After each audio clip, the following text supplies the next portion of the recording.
Hello, my friends, and welcome to the Live Inspired podcast with John O'Leary. Our guest today is remarkable, so I'm just going to jump right in and begin sharing a bit of his past, a bit of his story, and a bit of why I brought him on to today's program.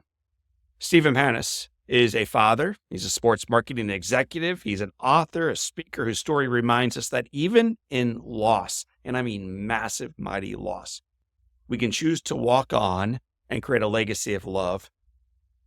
After losing his son, his name is Jake, Stephen transformed his grief into purpose. He chose to honor Jake's legacy through scholarship and acts of kindness that inspire others to lead with compassion and with determination.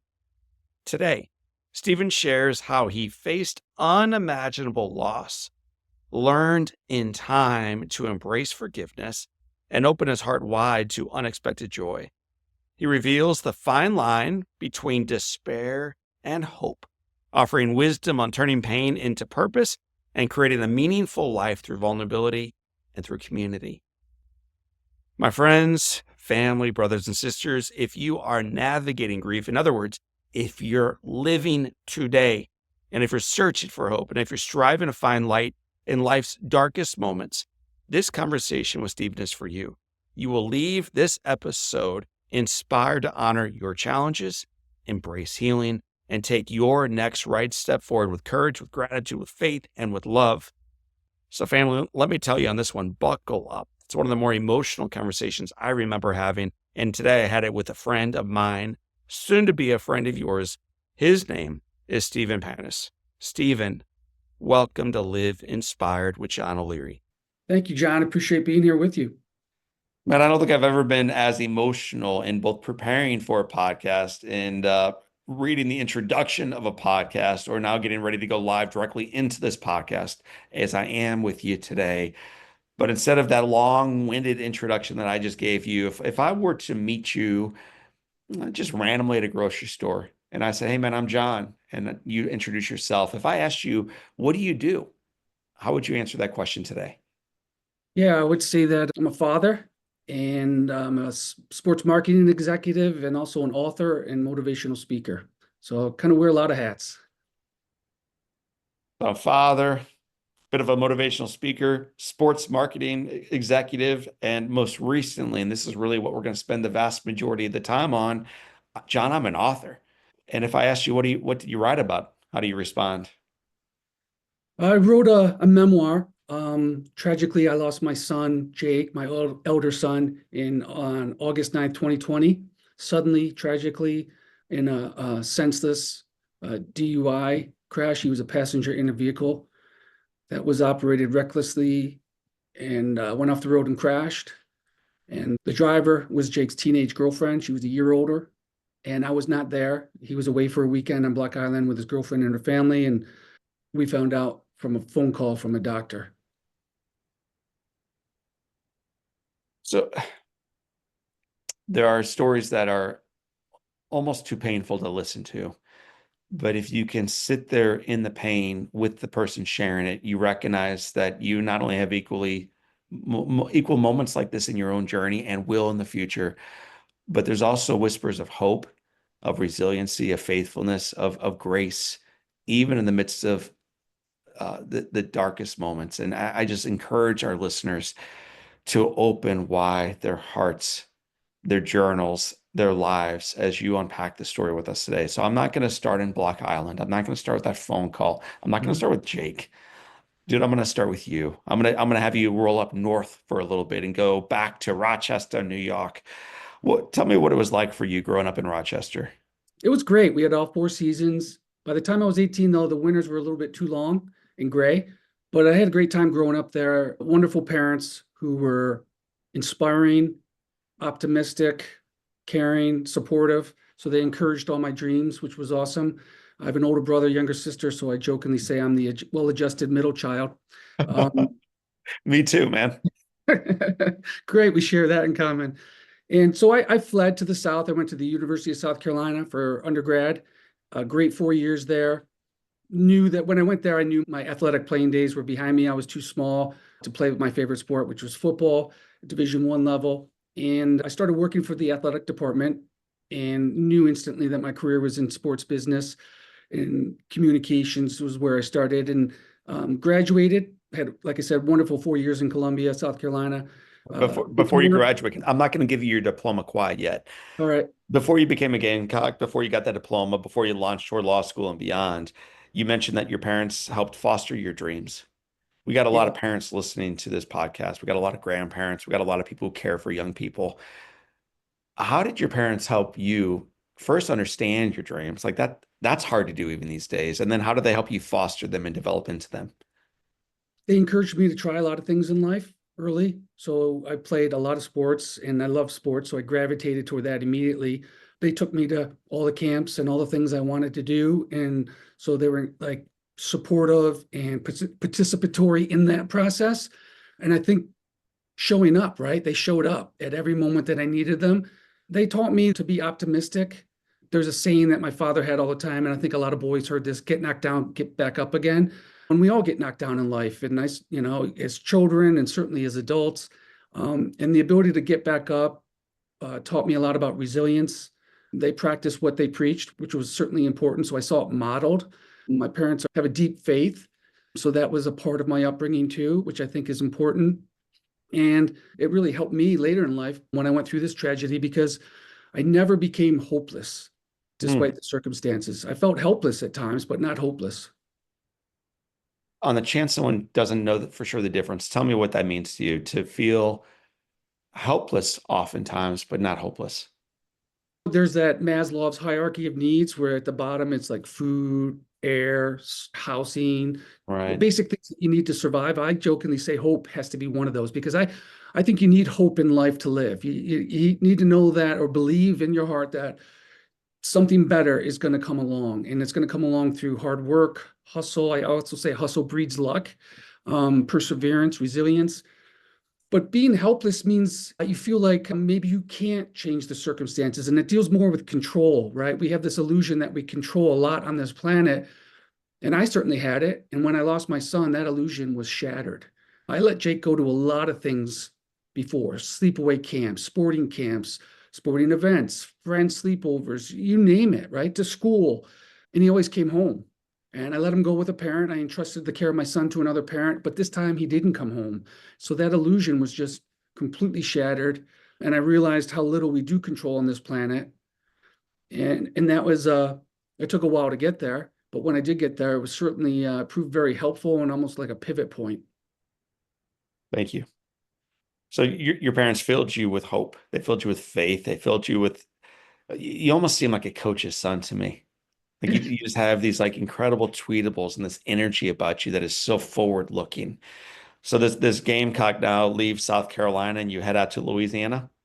First, I went back to New York City. I had worked the summer before for a legendary sports publicist, a guy named Joey Goldstein out of New York City, and I went to work for him full time. I realized doing that I had this deeper yearning to be a sports attorney, agent, but I recognized if I got the law degree, it would put a little bit more armor in the toolbox. So I remember going to tell Joey, hey, and it was great. The clients Joey worked for were like Dick Schaap, ESPN, the New York City Marathon, IAAF Track and Field, Howard Cosell. I was getting great experience there, and it was wonderful. I did the PR for one of Dick Vitale's books. And I told Joey, and he tried to talk me out of it and offered me a lot more money to stay. And I just knew in my heart that that's what I wanted to do, not necessarily to be a lawyer in the traditional sense, but to be the sports attorney. So I left Joey and went back to school in New Orleans at Loyola University School of Law for the next 3 years. And in my first year of school, I landed my first client, and I was off and running. So I'm a little bit less intrigued during this podcast about the business side of it all and more about the relationship side of it all. Maybe the best thing that came out of New Orleans, I think this is where you met, was a woman named Kelly. Amen. Yeah, I met my wife in New Orleans. She's a yoga teacher, a beautiful soul. And Jake was born in New Orleans. We lived there 13 years, a very special place. It's a unique city, great culture, great people. I have a lot of gratitude for what New Orleans brought into my life. So obviously Kelly's physically beautiful. In addition to that, what is it about her that you fell in love with? So I took one of her yoga classes, and this is a funny story, but she was actually dating one of my clients. who owned a art What a gallery. corrupt attorney. My gosh, I had no idea how evil this guy was. I want to So apologize to our listeners for the story you are about to hear. she was dating a client and they broke up, but she taught a yoga class and he invited a bunch of his friends. So I showed up and I remember taking the class. And at the end of the class, she asked everybody in the class how they felt. She really checked in with everybody. And I remember thinking in that moment, oh my God, she's going to make an amazing mom. And it was almost like a voice speaking to me.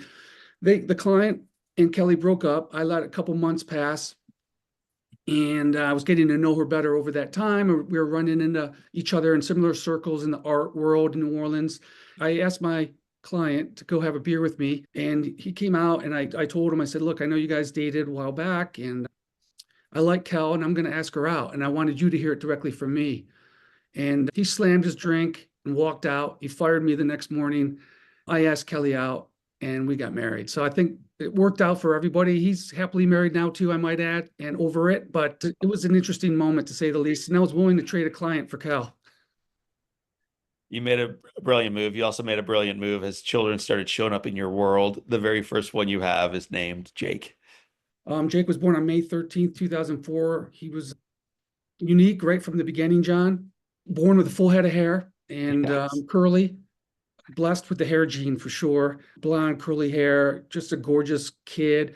But he was very outgoing and extrovert, connected with people. By age 5, he could relate to and talk to adults in a very mature manner, look him in the eye, hold a conversation. We would stand back sometimes at parties where Jake being our firstborn, we took him everywhere.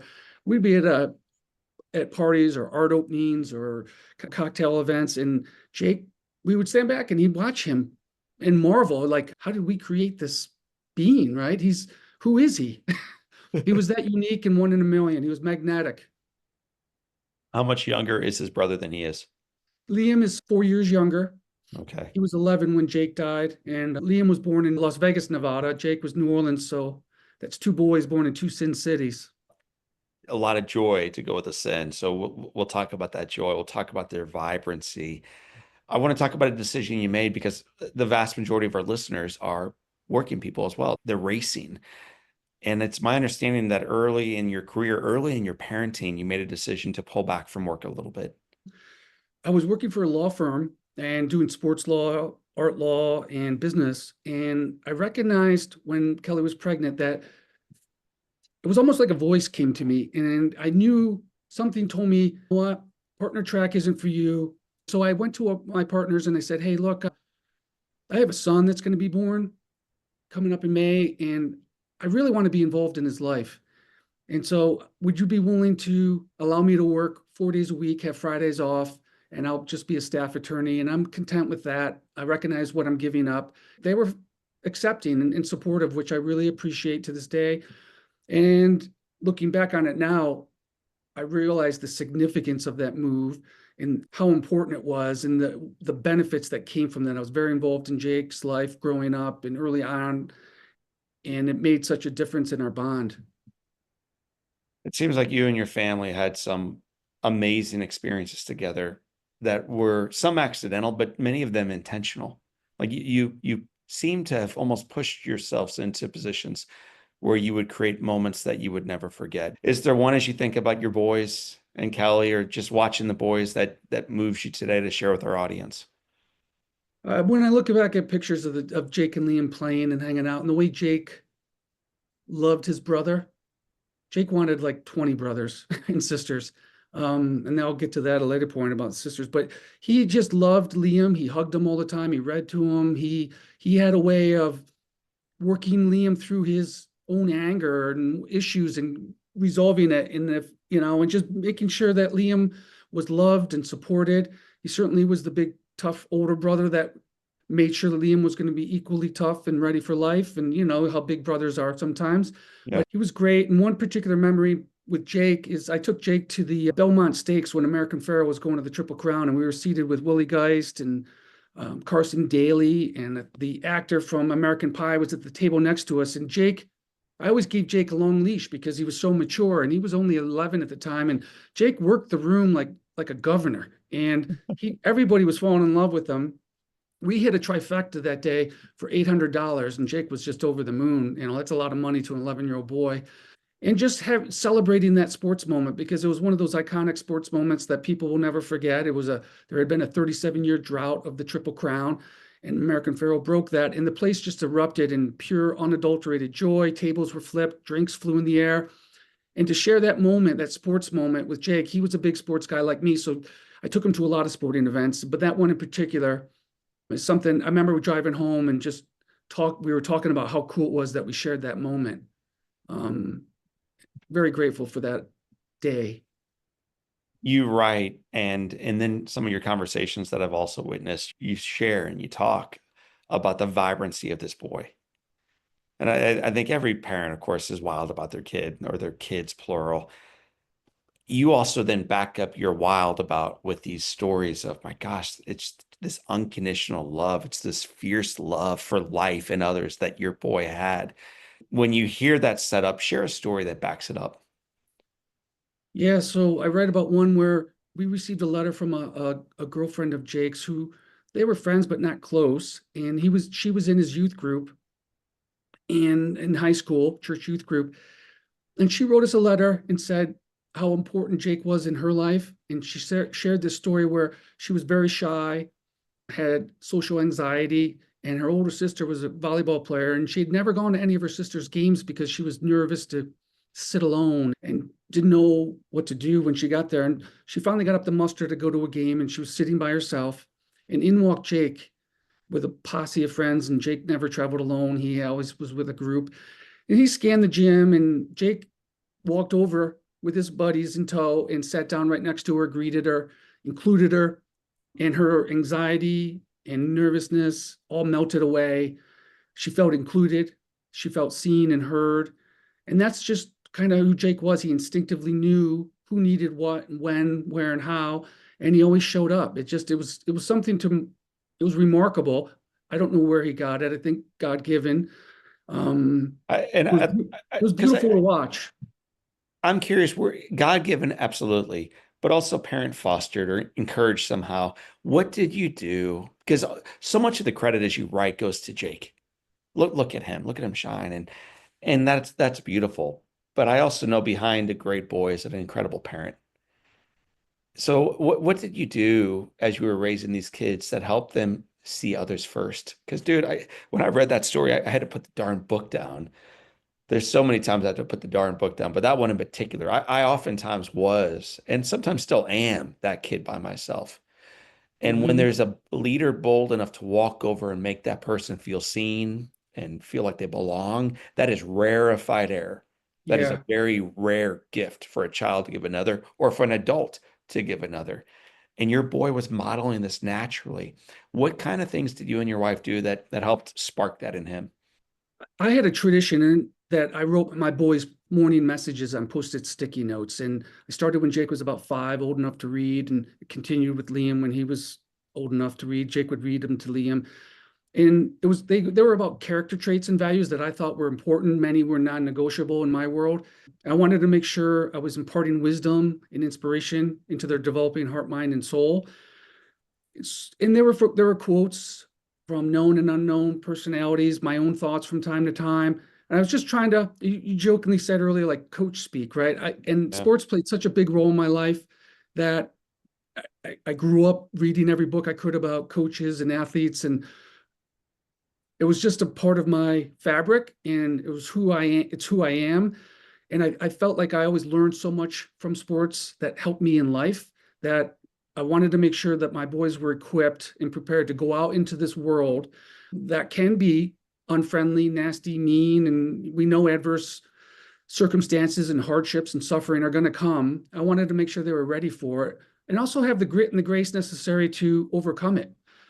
That was one tradition. And I think we certainly tried just to be good people and teach our boys lessons that mattered, Yeah. and respect everyone, that we're all equal, that when we look at people, we can try to feel their presence as well as their pain. And that's hard to do. It's easier said than done. And I really mean it. We try to do what we can as parents. I think we all do, but Jake is who he was. He just was special, and so much of this seemed intuitive to him. I feel bad taking any credit, honestly, John. he did some mission trips. Jake spent some time out west. Tell us what led to that and what was he part of? Yeah, so our church goes out every summer with their senior high youth group to Pine Ridge Indian Reservation and a particular area on the reservation called Red Shirt Table. It's the poorest of the poor. Pine Ridge is one of the poorest areas in the country. And they help these young children with reading and math skills, crucial life skills, but they also bring a lot of joy and enjoyment and play with them and just relate to them and make them feel included and special. So Jake went out his freshman year, he's 15 years old, and he was super excited to do it. He couldn't wait. He also belonged to 3 church youth groups at 3 different churches. I'm not sure how many kids fall into that group, and he had a reason for each one, but he went out to Pine Ridge and he came home transformed from the experience. He had pictures and stories, and he talked about these kids like they were brothers and sisters. He knew intimate details about each one of them. And he was troubled by what he saw. The poverty was tragic.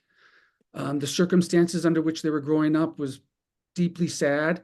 And he was keenly aware of the disparities between how he was growing up as a kid in Fairfield, Connecticut, and how they were growing up. And he wanted to do something about it. When he stepped off, I picked him up at like 3 a.m. when he arrived home. He came off the bus in the darkness and he just looked at me. And the first words he said is, "Dad, we got to help these people." And he was looking forward to going back. And he wanted to make a difference in their lives. The next year's trip was canceled because of COVID, and then Jake died 2 months later. Thank you for teaching us how Jake lived.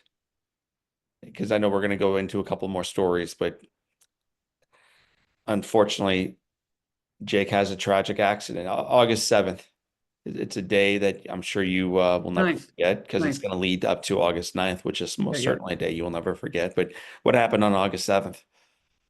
Jake left on August 7th in the morning. I'll never forget waking him up. He woke up like John, like he wasn't on this planet, like he had come from somewhere else. He shot up and he looked disoriented. And I remember just looking at him going like, wow, that must have been a deep sleep. He definitely had been somewhere else. And I feel like Jake straddled 2 different realms at times. He packed up. He was mostly packed. We met him downstairs. We were without power. We had a storm come through our town that week. We were on day 4 of no power, no AC. It was August. It was a little hot.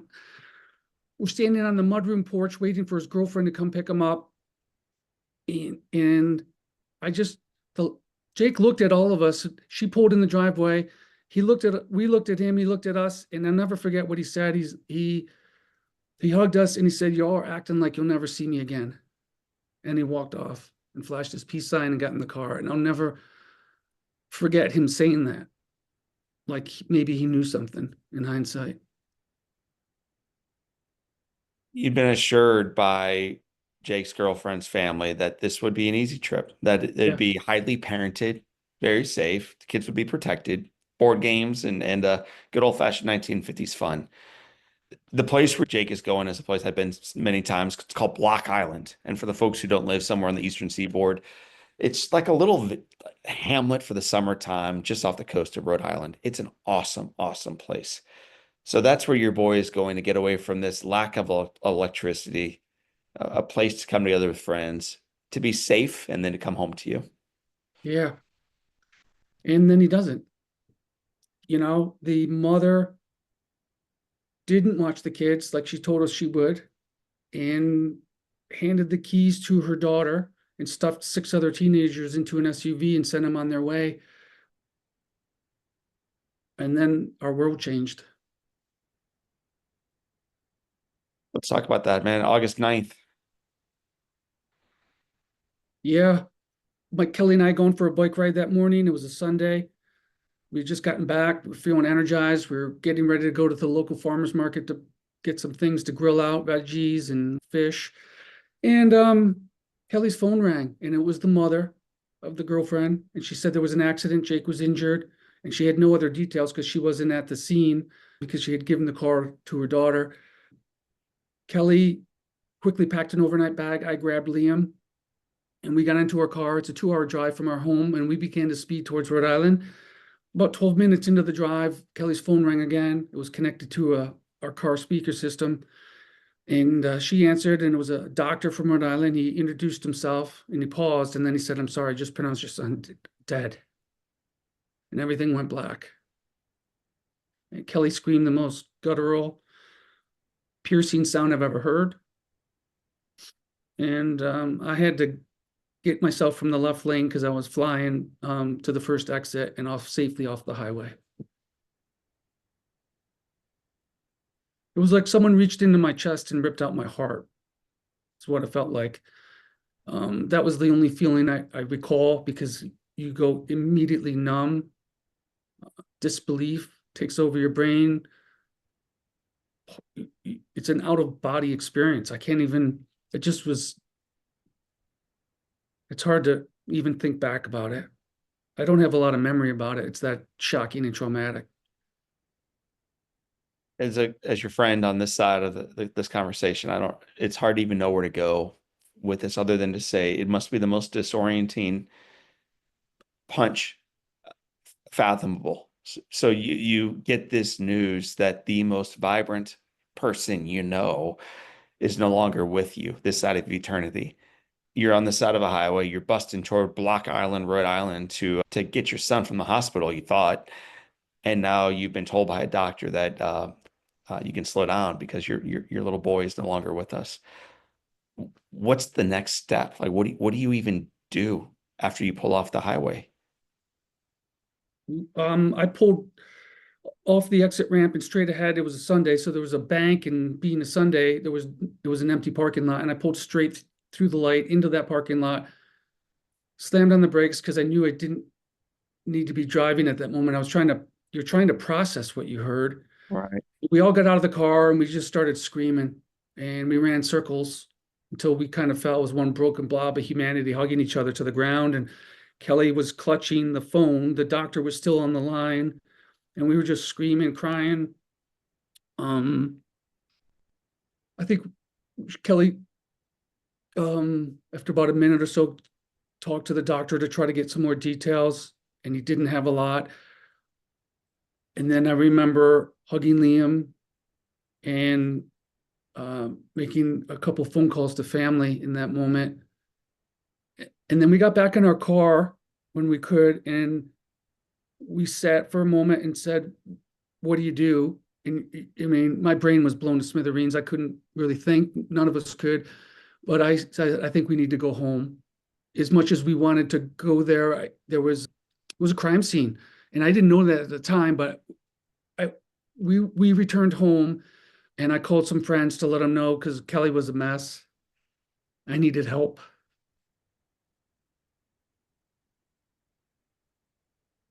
Um, and I was just trying to be there for Kelly and Liam that day as much as I could. And I was on the phone with funeral parlor director trying to make arrangements to get my son home. And then later that night, we learned the details of the accident from social media. My brother called me and told me I had no idea that the girl had been drinking and that she was arrested and jailed. It was news you couldn't even wrap your brain around. It felt like Jake had been abducted by aliens. He's here 1 minute and then Yeah. he's gone. So that this weight and this agony that fills your heart and steals your heart individually, like this is your weight now. And you've got to be there for Kelly. She's your girl, you know? She lost her Mhm. baby. So you've got to do your part, man, and be there for her. And you've got a baby. He's 11, but he's a freaking baby, man, who just lost his best friend and his brother. Like, how do you possibly put those pieces together when you can't find your next breath? You just go into pure survival instinct.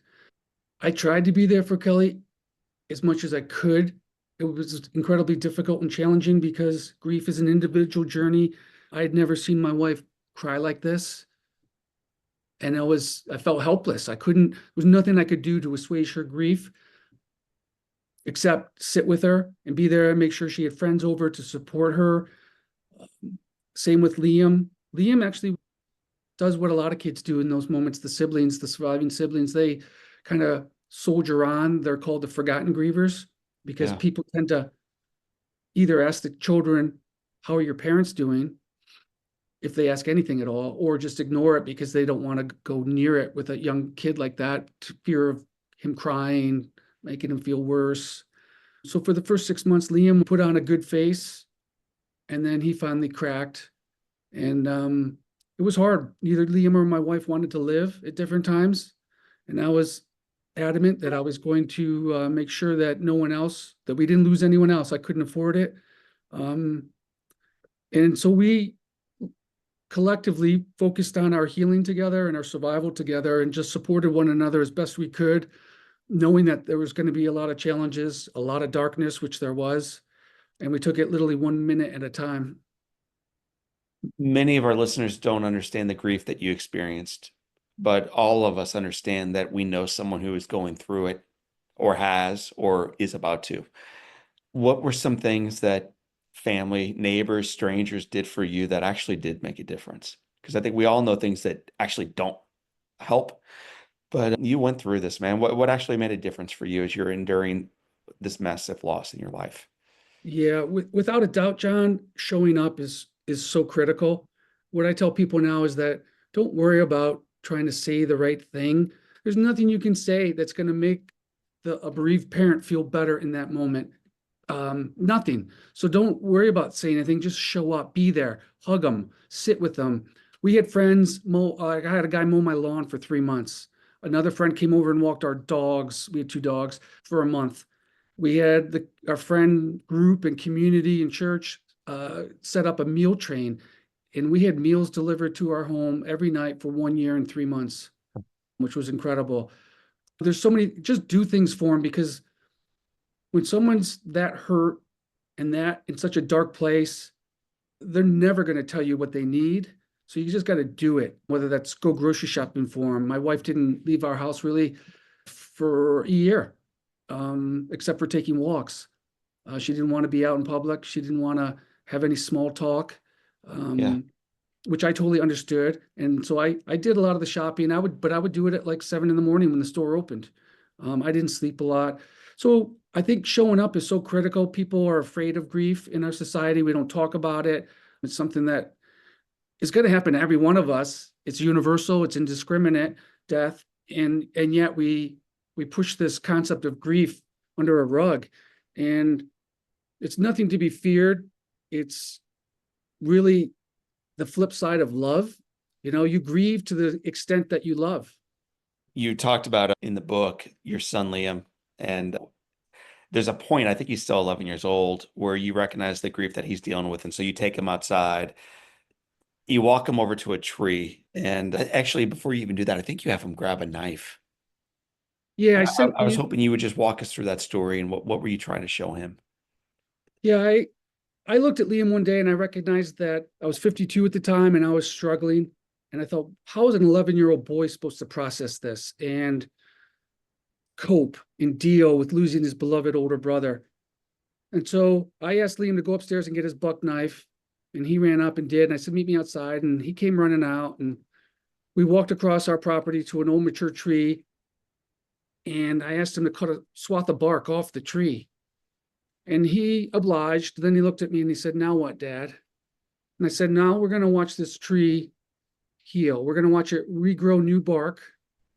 It's going to look different. It's going to feel different. May not be the same color. And just like this tree, you and I are going to do the same thing. And I'm not going to lie to you. We're not going to be the same ever. We're going to be different. But as Rumi said, the wound is where the light enters. And I wanted Liam to believe more in himself than anything, but also to believe in me and let him know we're going to walk on together and we'll do it together. And he can lean on me for everything. But I needed him to believe in himself. And about a year later, he went over to that tree and it saw that the bark was growing back and he came running to tell me about it. And it helped both of us in the moment. But I just Yeah. wanted him to believe in himself because at the time he was really starting to question everything. Well, he's not the only one questioning everything. His dad is too, and rightly so. Some of the things you did uh, to articulate those questions and to sound them off others. You went to counseling and you went almost phonetically, frantically, like frequently. And so, were you ever ashamed? Some guys feel like, yeah, I don't want to do counseling, man. That's not for me. And so, was it ever something you hesitated to do? Not a second. I knew I needed help from the second that news hit, that I was lost. I felt like I was in slow motion and the world was just passing me by. Kelly and I sought out therapy help. We did it jointly and we also did it individually. It saved our lives. We still meet with our therapist to this day. There was zero shame around it. I do believe that our vulnerability is our strength. And I talk a lot about that. And I think we're certainly taught as men the opposite. We're taught to be tough, not to cry. But when you lose your kid, you don't just cry, you weep until your bones rattle. And if you don't cry, there's something wrong with you.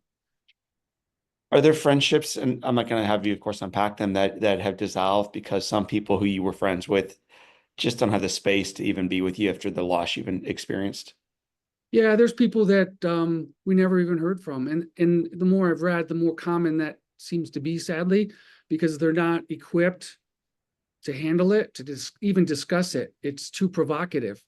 But yet, like I said earlier, it's life. It's part of life, right? Right. We know that there's birth and that there's death, and we celebrate one and we struggle with the other, Yeah. which is kind of sad. So I'm trying to get people to be more open, because grief's going to find them. You can try to sweep it under the rug and bury it and hide it, but it will come whispering to you decades later, whether you're ready or not. Your boy was all about service. Your boy was all about joy and light and reaching down to the little guy and elevating them up even beyond himself. A whole lot of, I have a bunch of friends who've lost kids and they're always wondering, what do I do? What do I do?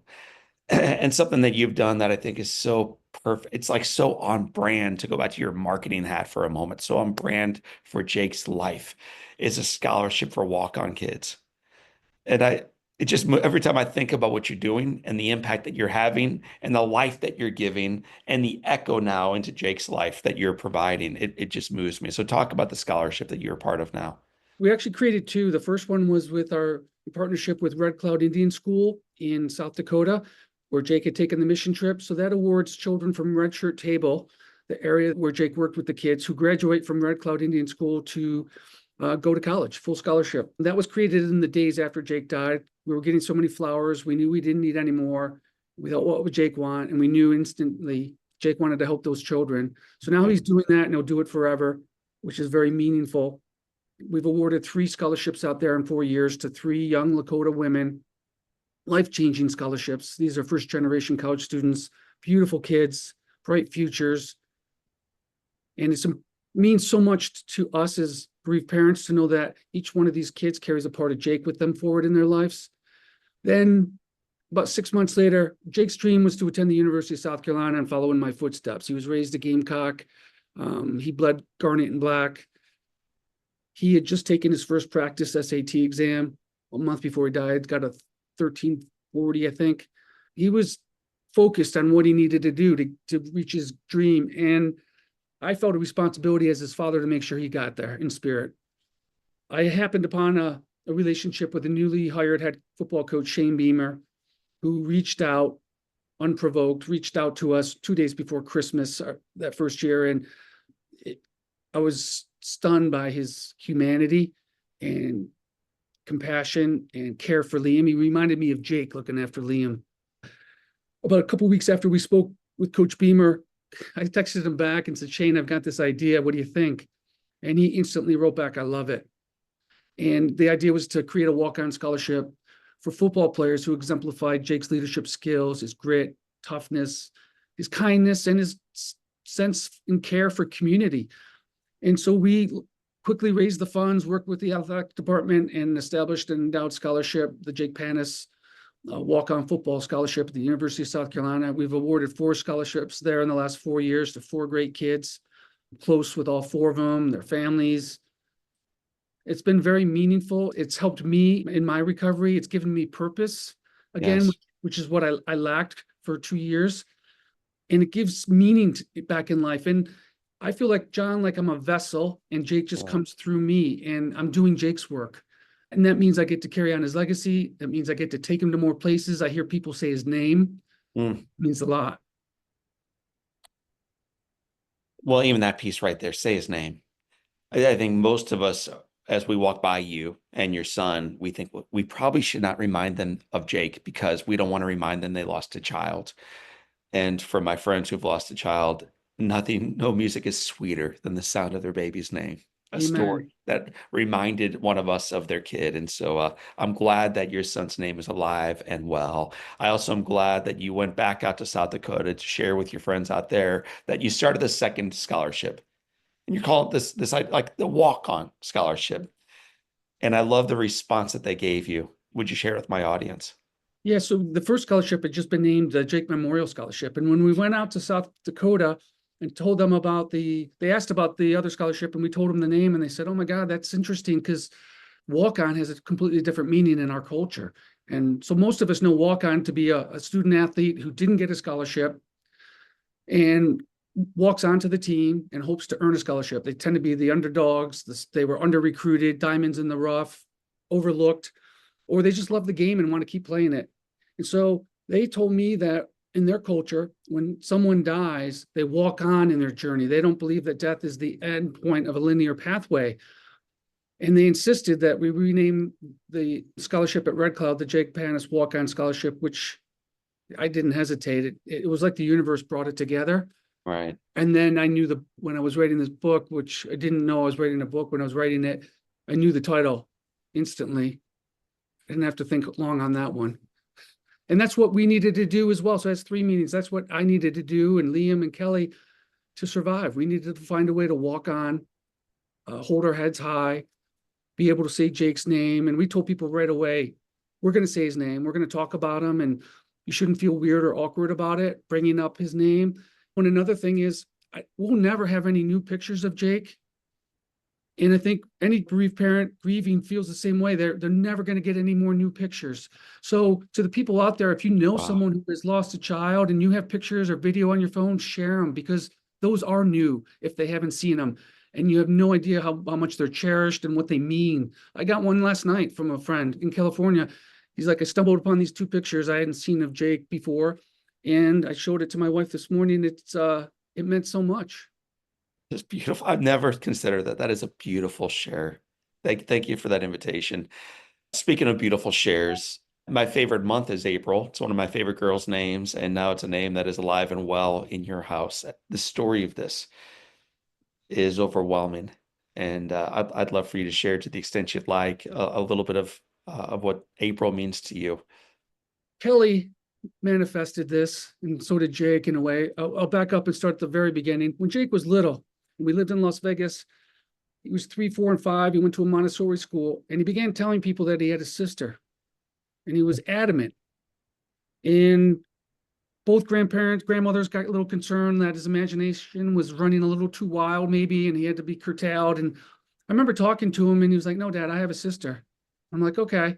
We just kind of left it at that, and we told the parents, like, it's just a kid. Fast forward, Jake was a freshman in high school a year before he passed.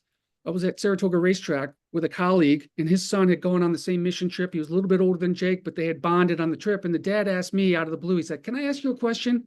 It's a little awkward. And I was like, "Of course, you can ask me anything." And he said, "Were you and Kelly married prior to you guys getting together?" And they're kind of like the Brady Bunch, you brought the families together. And I said, "No, why? Why do you ask?" And he said, "Well, Jake was telling Parker, that his son, that he had a sister." And I was like, "Oh my God, I haven't heard that in years." Wow. And I remember coming home and telling Kel right away, I'm like, "You're not going to believe this. We haven't heard this in a while." Well, a year later, Jake dies. And about a year into it, Kelly said, "When the time is right, Jake is going to send someone to us. I know it." And I just accepted that. And then in year 2, 2.5, she said, "Let's put out the word to our ministers and others that if they ever find or hear of a child in need of a home and love, to let us know." And so I did. And we started to look into some adoption programs and in the foster system. We actually started it, the foster system work that you need to do to get credentialed. And then we went away. We went on a winter vacation where we decided to like blow it out and treat ourselves like we'd never done before. We went to Barbuda and Antigua in middle winter, super warm, just wanted to put our feet up and exhale and be somewhere where we didn't know anybody and nobody knew our story. And we had just landed in Barbuda, John, and my phone buzzed, and it was a text from our minister. And she said, there's a young woman who is in need of a home. She's a great student athlete, smart, motivated, comes from a troubled background. She's been couch surfing. This was in February, homeless since October, and she's being placed into the foster system. Are you interested? And I just wrote back, yes. And then I went and told Cal. Over that week, Kelly kind of took it over and started talking to the social workers and finding out what the options were. And we returned home thinking there's a 75% chance this is going to work out in maybe a week or 10 days. She may arrive. Well, we knew we were going to have to tackle Jake's room. So we got home and the first thing we did was we hadn't touched Jake's room. So it was 3 years sitting the same exact way. Everything left like it was. Yes. We did that, which wasn't easy. And we tried to feminize it as best we could with what we had. But being a father to two boys, it wasn't like there was a pink laying around. Right. We redesigned the room, and literally the 24 hours later, the social workers called and said, we're bringing her over tonight at 8. We asked Liam, we didn't tell him, we asked him if he would be cool with that. And right away, he was excited. He didn't hesitate either. He was like, yes. So April arrived to us that night with only a backpack as her worldly possessions and rightfully nervous. And we took her up to the room and I showed her the room and I opened the drawers, which were all empty now, of the dresser. And I said, you can make yourself at home and unpack. And she hesitated and said, how long am I going to be here? Pretty fair question to ask, I thought. And I said, as long as you want. And then I left the room and Kelly came up and I figured I'd give him some girl time.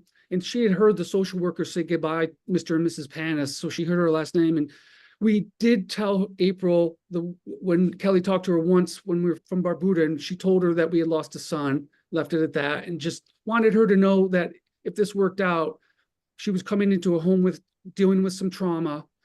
And we knew she had her trauma. So she wasn't going to, we would be able to relate, but we also didn't want her to feel uncomfortable if that was something that she didn't want to come into. She asked, whose room is this, to Kelly? And Kelly's like, well, it's our late son's room. And she said, what was his name? And Kelly said, Jake. She was like, Jake Panus? Oh my God, I knew of him. That fact alone started a whole series of things unfolding where Jake was a lefty, April was a lefty. They both have curly hair. They're both great student athletes. April says things that remind us of Jake. We look at each other, Kelly and I, and just be like, are you kidding me? It's exactly what Jake would have said. And she saved my wife's life and we saved her life. And we don't use the word foster anymore. She is our daughter. I'm a girl dad, which is pretty cool. And she helped Liam. They're very tight now. April received a full academic scholarship to Bucknell University in Pennsylvania. She's a freshman there. And she just came home last night and couldn't be happier to have her home for Christmas holidays. And she's a beautiful soul. She's incredibly driven. She wants to be a lawyer. She has overcome a lot. She reminds me of Kobe Bryant in her drive and her personality. There's no stopping her. Nothing stopped her. And she's gone through some real hard adversity and struggle and risen above it each and every time. She's an inspiration. And I have gratitude, and Kelly does, and Liam, because we recognize, John, that not every family that loses a child has another one come into their lap like this. So immense gratitude for that. And it was like the universe bringing it all together. And to conclude this long story, I started digging through some old boxes where Kelly had saved all the kids' childhood drawings. And I stumbled upon one where Jake, when he was little, drew a picture of the family. And in it, he included a sister holding Liam's hand. It looks just like April. It's uncanny. And so, yeah, I believe that she is Jake's sister. He sent her to us. And it's a beautiful, makes the hair stand up on my arms and neck, but it's one of those mystical, beautiful stories. And it makes you believe in greater things. And all my listeners right now are wiping their tears, but they're also thinking he made that up. There's no way that there Yeah, was a Hollywood wouldn't believe painting it. of two little boys and a little girl with their mom and dad. And yet I've seen the drawing and I've seen your April, and there is a resemblance, and it's uncanny, and it's a miraculous story. I also would imagine, knowing the foster care system, that this final question I'm going to ask you before we go into what's called the Live Inspired Seven will be something your daughter needs to hear from you at some point.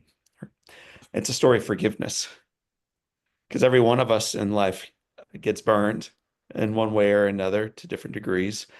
And you certainly lost something profoundly important to you because of the decisions of others. We have to wrestle with that. As you look at what happened on August 9th, 2020, and those who helped cause it and trigger it and take your son from you, we know the emotions you felt. We know the grief you still wrestle with. We know the healing you're on, but part of healing also involves some type of forgiveness. Tell us, to the degree you're comfortable, what that's looked like for you. Yeah, it took a while. Ironically, I blame myself at first, right? Because as a father, our job is to love and provide and protect our families, most especially our children. And even though I wasn't there, and even though I had entrusted the care of Jake to another mom, I felt responsible in a weird, unexplainable way. And I really was blaming myself. Like, this shouldn't have happened. I should have been there. Whatever the explanations, I was chasing my tail. And it took months in therapy and to realize there was nothing I could have done to have stopped it. And then after forgiving myself, I started thinking about all involved in the situation. And I was angry. I was bitter. I had rage against our circumstances. And I realized there was no way to live, that it was impossible to move forward if I was filled with that kind of bitterness and rage.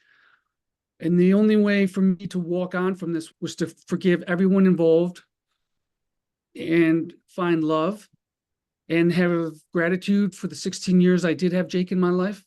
I did have someone tell me early on that I should be grateful that I had 16 years with Jake. And when I first heard that, it landed flat. Like, are you kidding me? No way. I was shortchanged, right? I was deprived. It felt so personal, a violation, that I couldn't accept that. And then a year later, I was laying there looking up at the sky, and I thought, what if Jake had never been in my life? And I realized in that moment all the things I wouldn't have learned and had. And there was no question on my mind that I was grateful for 16 years. If that's all I was going to get, then yeah, I was happy that I got those 16 years. I cherish every moment, every memory.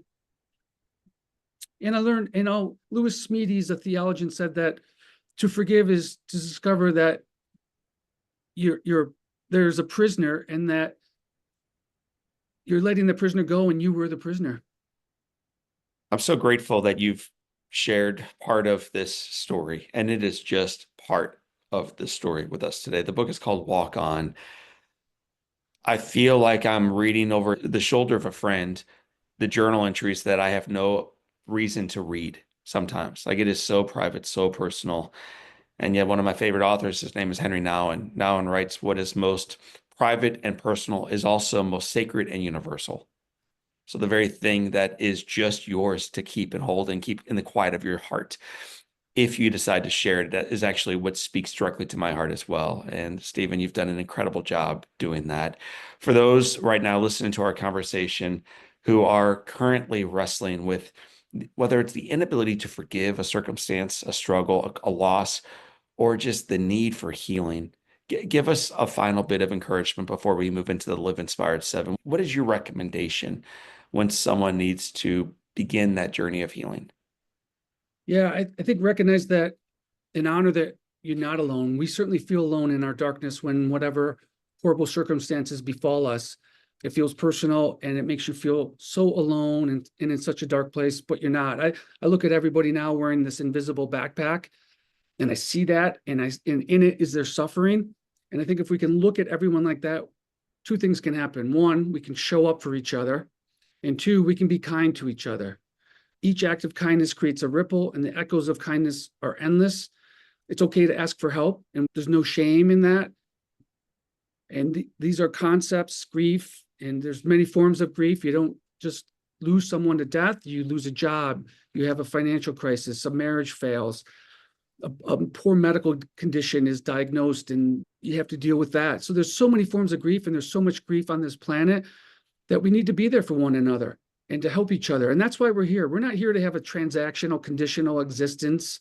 We're not here to look at what someone can or can't do for us. We're here to have meaningful connection with one another, to give unconditional love, and to lift up and support one another. And if we do that, then this can be truly an amazing place and also an amazing journey. We have 7 questions as we journey forward to the start line that I've asked every one of our guests, including our mutual friend, Stephanie Shostak. So buckle up. Here we go. What's been the most impactful book? And you are a well-read man, but what's been the most impactful book you've ever read? Many Lives, Many Masters, Brian Weiss. What's one positive characteristic, one trait that you possessed as a kid growing up in Rochester that you wish you exhibited as brilliantly today? Resilience. Wow. I don't know, man. We could argue about that live sometime, and I look forward to it. If your home caught fire and all living people and things are out, and you have an opportunity of running back into that house and grabbing one thing that matters to you, what do you grab? I don't run back in. Fine. It's all replaceable. Honestly, they're just memories, and I have them all here. As long as everyone living, any sentient being, dog, animal, and human are out, I'm good. If you could sit on a bench on a gorgeous day and have a long conversation with anyone living or deceased, who do you want seated right next to you? Jake. What's the best advice Jake or your parents or anybody else ever gave you? It's kind of like what Jimmy Valvano said, never give up. I had heard that a lot prior to that, and he certainly echoed that loudly for so many more to hear, but never give up. As a 20-year-old junior at South Carolina, what advice do you wish you had received? Follow your passion, because that will bring the most happiness and enjoyment. Stephen Panus, it has been said that all great people and dads can have their lives summed up in one sentence. How do you want yours to read? Oh, wow, that's a great question. That I experienced the wholeness of life. Wow. My friends, you're listening to a conversation with Stephen Panus. He is the author of Walk On. He is a father of 3, a husband of 1, friend to many, and he has indeed experienced the fullness of life. Stephen, thank you for sharing that fullness with us today. Thank you for having me, John. It was a real pleasure to speak to you. You're an inspiration to me.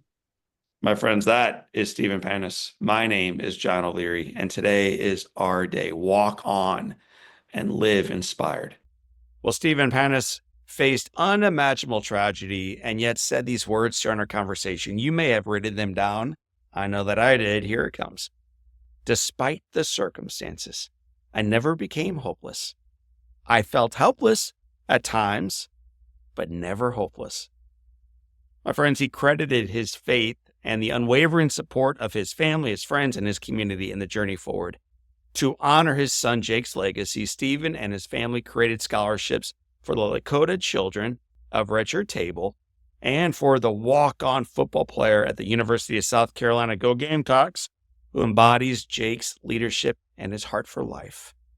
If you enjoyed today's conversation and you are looking for another story of perseverance, of faith, and of extraordinary character, you will love my conversation with fellow Midwesterner and my dear friend. His name is Kurt Warner.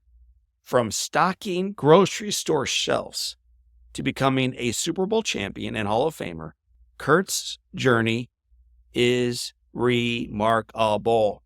I love him. I love his story. I love his success, but I love his humility. It is his dedication to family and living his faith boldly that truly stands out during our conversation. If you want to tune in to learn more about my buddy Kurt Warner, you can check it out at Live Inspired Podcast episode 264. Or you can cruise over to our website right now at johnolearyinspires.com/podcast. We will have a link in today's show notes for the conversation with Kurt Warner. Family, friends, servants, leaders, I want to thank you for tuning in during this Christmas season to this incredible podcast today. I want to thank you for making time to focus on your life, to focus on some of the struggles we face, but to also be reminded how firm the foundation is, that the headwind we face may be real, but that the best is yet to come. So for this time and until our next time, my name is John O'Leary, and today is your day. What a gift. Live inspired.